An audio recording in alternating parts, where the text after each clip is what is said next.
What do you expect in terms of units sold, and why do you expect that?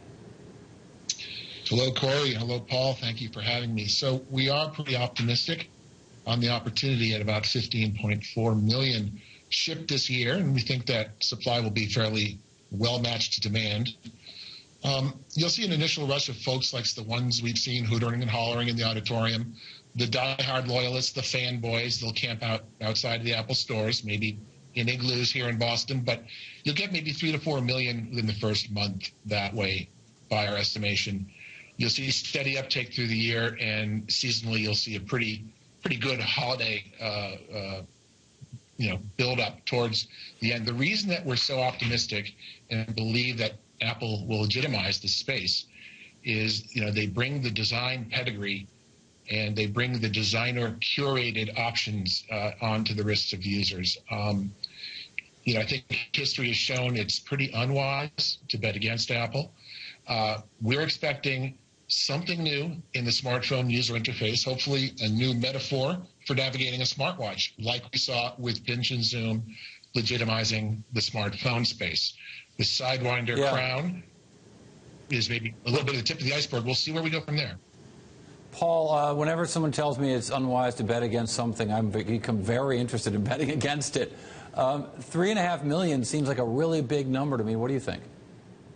That's in the first month, is what Cliff's predicting. I've been looking at the numbers floating around, and the numbers are uniformly surprisingly large. I mean, with the exception of the outright skeptics, you see numbers from 7 or 8 up to 15 million first-year unit sales. I mean, these are colossal numbers when you consider, Android smartwatch unit sales. What are we sitting at now? Have we broached a million yet? Breached a million yet? I don't think we have.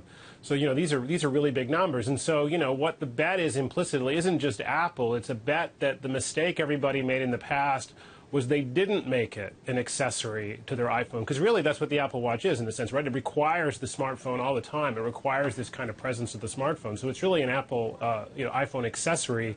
And so the bet is that Apple's got that right, and that people want this accessory on their wrist to their iPhone. Yeah, it's a pretty big bet, and the early numbers suggest that consumer uptake hasn't been that great in anyone else out there. So I'm still skeptical. I don't think those numbers are going to happen, but kudos to Apple if they can pull it off. But that's really what you're betting on, is this accessory argument. Cliff, when you look at the smartwatch business, Paul made the case earlier, and really briefly, Cliff, there are competitors. Garmin's got a great device for athletes. Fitbit and Jawbone Up are a great device for the casual walker. Does this do everything a little bit watch? Is it really going to grow the market?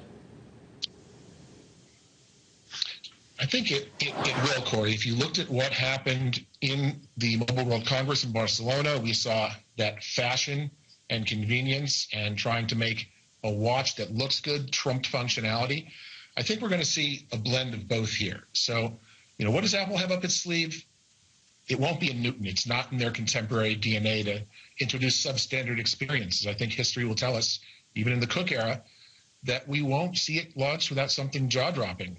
With the battery life required, they have the uncanny ability to think three-dimensionally. It'll have a new UI. We'll see some really impressive launch partners. Yeah. So far, the applications tend to have their counterparts in the Bedlo ecosystem, in the Android ecosystem. We'll see something new here today. Cliff Raskind.